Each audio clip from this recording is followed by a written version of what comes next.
Today we will be doing things a little bit differently than usual.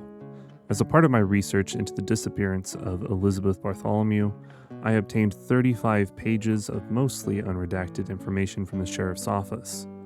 My intention was just to present my findings without really talking about missing 411 Western United States and Canada, but I made the mistake of glancing at the case in the book, and I found that it was so bad and distorted that it demanded a response.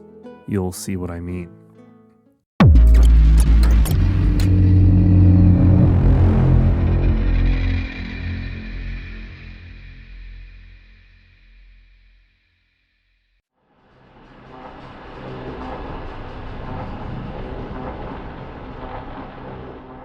Up first, let's just read the book together. As I read, I'm going to put the major points on screen. Don't worry, this section is very short. We're on page 125 of the Western United States book if you want to follow along. I will be making a few comments, but I'll be obvious when I break away from the written text. This isn't written in the body of the case, but in the header it does indicate that Elizabeth was 80 years old at the time of her disappearance. Elizabeth Bartholomew and her husband lived on the outskirts of Mid-Pines, California, near the intersection of Karstens and Plumbar Creek roads.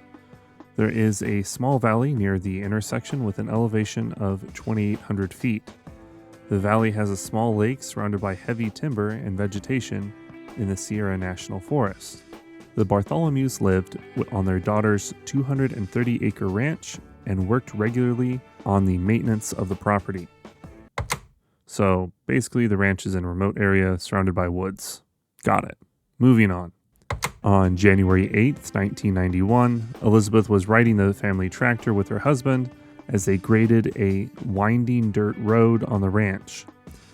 Elizabeth stated that she wanted to get off and head back to their residence. Bill, her husband, complied. He let her off the tractor and kept her in sight for a few minutes. He then looked back where she should have been, and she was gone. So immediately we have a contradiction. Paulides says that Bill kept her in sight, but then looked back, meaning that he did not keep her in sight. For how long? We don't know, since Paulides infers that this was instant, that she somehow either vanished in front of his eyes or just a split second. Alternatively, a charitable interpretation of this would be it's a typo, and that he meant to say he let her off the tractor and didn't keep her in sight for a few minutes, but that is what you have editors for, and that is the exact opposite of the sentence. So that's an interpretation I'm not really willing to make, but I'll leave that up to you. Let's keep reading. The Mariposa County Sheriff's Office immediately responded and started an area search for Elizabeth. And I'm sorry to take another break so soon, but Paulides says that the sheriff immediately responded. Responded to what? Who called? When? How? We're meant to infer that Bill called the sheriff right away, but we don't know. All we know is that the sheriff was apparently on scene instantly. Continuing. They said the vegetation around the ranch was so thick they didn't believe she could have penetrated it. At times, there were 150 searchers trampling over 25 square miles in search of Elizabeth. A total of 9,000 search hours were contributed to the effort. Law enforcement officials believe that Elizabeth became disoriented, lost, and walked away. Law enforcement conducted an extensive search and found no evidence of her. Why did law enforcement believe that? Based on what? Just her age? We don't get any more information, and I think that's on purpose. Paulides fails to provide a reason so that we as a reader either assume that there isn't one or that the reason is bad. Let's quickly just go through the last paragraph, which is just Paulides being incredulous over the mystery that he himself has created. This is a type of case that I have a very hard time understanding. The victim was 80 years old. How far could she go? I know that this is meant to be a rhetorical question, but he actually has access to the answer, or at least has access to the probabilities. According to Lost Person Behavior, a book which Paulides has referenced himself in the past, 95% of cases similar to this one would have you expect a distance of about 3 to 8 miles, depending on the weather and terrain, with a high likelihood of deviating from established roads and trails. It's hard to imagine how law enforcement truly could not find any evidence of Elizabeth in the area where she vanished. If the county sheriff truly believes that she wandered away, she should have been located by canines, heat-seeking helicopters, etc. Elizabeth should have been found. And there it is, the classic, "they searched so hard, so she should have been found" argument, which means precisely nothing. Just because you try really hard doesn't mean that you will succeed.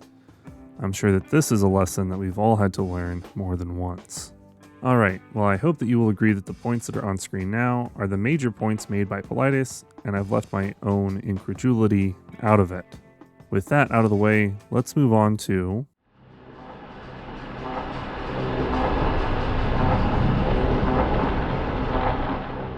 Now let's talk about the Freedom of Information Act request that came back for this case. The first document I have is from the sheriff's office and is a narrative from the responding officer laid out in chronological order. It was a weird experience going from the narrative to the book, and I want to share that experience with all of you, although it'll be in reverse. I will be reading directly from the report with a little commentary. It's written from the point of view of Deputy B. Mueller. At approximately 1200 hours on January 8, 1991, I was dispatched to the Mid-Pines area to look for Elizabeth Barbara Bartholomew, who had walked away from her residence. I was aware that Elizabeth was an 80-year-old Alzheimer's victim and that she had walked away from the residence numerous times in the past. Wow. Already, that's the missing 411 perspective blown away in the first paragraph. Let's update our timeline with the new information, shall we?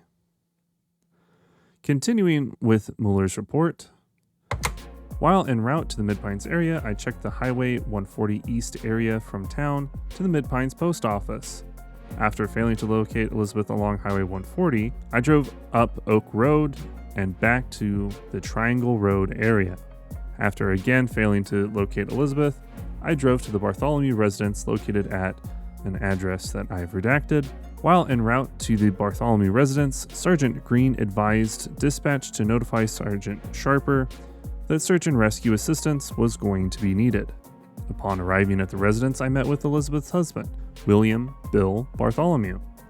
Bill told me that he had last seen Elizabeth at approximately 10:30. Bill said that Elizabeth had been riding with him on the tractor near the old ranch house, which is located approximately 200 yards from the residence where they are currently living. At approximately 10:30, Elizabeth told Bill that she wanted to get off the tractor. Bill let Elizabeth off the tractor and told her to stay where she was until he had completed his tractor work. Bill continued to work on the tractor for approximately 5 more minutes before he turned around and discovered that Elizabeth was no longer standing where he had let her off. Okay, so it sounds like Bill did have to take his eyes off of her. He estimated 5 minutes, and perhaps that's accurate. What isn't accurate is Paulides claiming that Bill never took his eyes off of her. Sounds like we need to update that timeline again. Thinking that Elizabeth had walked back up to the residence, Bill drove up to the residence but could not locate her. Bill got into his personal vehicle and drove down Karstens Road to Highway 140, then drove on Highway 140 to Mid-Pines Post Office. Bill drove back to the Mid-Pines store and checked with the store owner to see if he had seen Elizabeth. The store owner told Bill that he had not seen Elizabeth, but he would watch for her. While driving back to his residence, Bill met up with his neighbor, George Rise, who was heading down Karstens Road to Highway 140. Bill advised George that Elizabeth had walked off and asked him to assist looking for her. Upon arriving home, Bill contacted Paul Curtis, who lives on the Bartholomew Ranch and helps take care of the animals. Bill told Paul that Elizabeth was missing. Paul told Bill to go and phone the sheriff's office, and he would start checking the dirt roads in the area. Bill phoned the sheriff's office and then returned to the area where he had last seen Elizabeth. Now, hold up for a second. I thought that Bill immediately contacted the sheriff, who in turn immediately showed up on scene. But according to the sheriff's office, that's not what happened. Bill searched for more than an hour by himself and with friends and neighbors before law enforcement got involved. Credit to the sheriff's office, though, Deputy Mueller did start searching right away, even before he arrived at the Bartholomew residence, checking what I can only assume are places where she had gone in the past.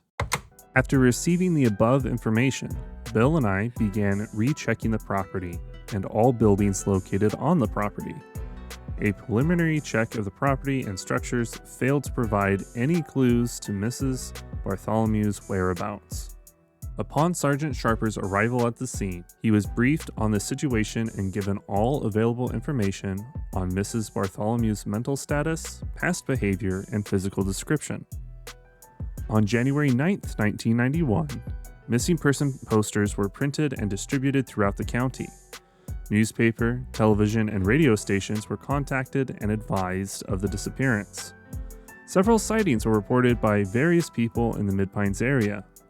All reports were investigated, but no sightings could be confirmed as positively being Mrs. Bartholomew.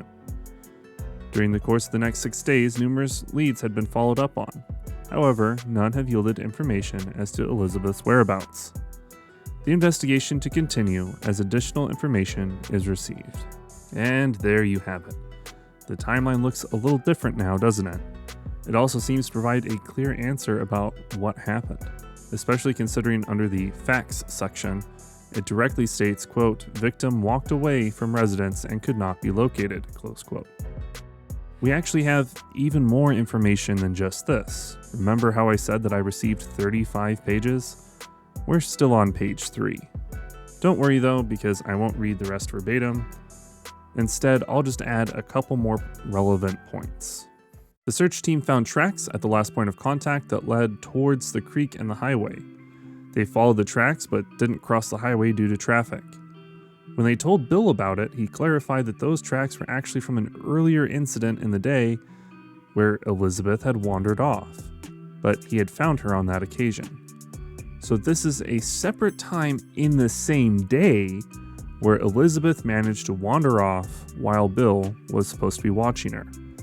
The searchers continued in that direction anyway, despite there only being one set of prints, because that's the direction that she frequently went in the past.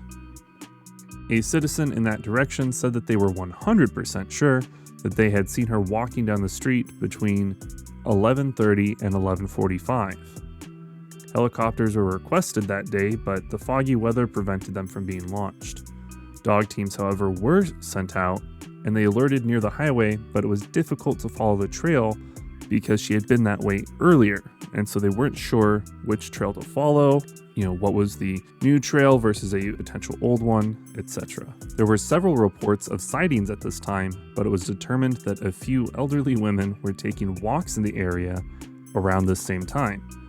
This caused a lot of false reports that threw off the search team's efforts for a while. Given that information, the search centered back on where she was last seen on the family farm. This time they were looking for tracks or anything that would indicate a direction of travel. The searcher in the report notes that they looked in every direction, uphill, downhill, off-roads, etc., because any direction would have been a possibility given Elizabeth's mental condition. The person who previously stated they were 100% sure that they had seen Elizabeth faltered and now said that he wasn't actually completely sure. Thus, the investigation started spinning its wheels on the 4th day, and now they didn't have any more luck producing leads. Day 7 saw the search effort officially scaled back, going from more than 100 people to just 15. The final numbers for the search were actually higher than what's reported in Missing 411. There were an estimated 250 people involved at the height of the search, and totaled more than 9,936 hours logged in the search effort. Things are quiet for a while until 2007, where we get a bombshell of a report from the sheriff's office. A deputy was sent out to collect Elizabeth's daughter's DNA, as well as from her brother. She, Anita, indicated that she had some thoughts on the disappearance of her mother. Let's read that part verbatim. Quote, Anita stated that she and her husband had always believed that her father accidentally ran over her mother with a tractor and buried her somewhere along the roadway. Approximately 8 years ago, they confronted her father about their belief, stating their belief was that it was an accident. He denied it and was extremely upset, but more hurt that they believed he had killed Elizabeth. Anita now believes that someone picked up Elizabeth and left the area. Close quote. Also in that section of the report, they note that now Bill himself is suffering from Alzheimer's, and his children are a lot more sympathetic about the challenges that come with looking after somebody with that condition. The last entry in the disclosure that I received is a result of a ground-penetrating radar that took place in 2010 over the driveway of the property. Several places were marked as points of interest, and the largest one was excavated, but nothing of interest was found. Elizabeth Bartholomew was never located. Hopefully, the DNA collected from her children will someday bring a close to the case, though, given the passage of time so far, it seems unlikely. If you'd like to read the documents I used in full, they are available over on my Patreon. Don't worry, it's free, so it doesn't cost you a dime to check up on me. I wouldn't have it any other way. Speaking of Patreon, I'd like to just take a moment to thank my patrons over at patreon.com for their support that makes videos like this possible. Thank you so much. Those of the public recognition tier are on screen now. And of course, thank you for watching. Until next time, take care.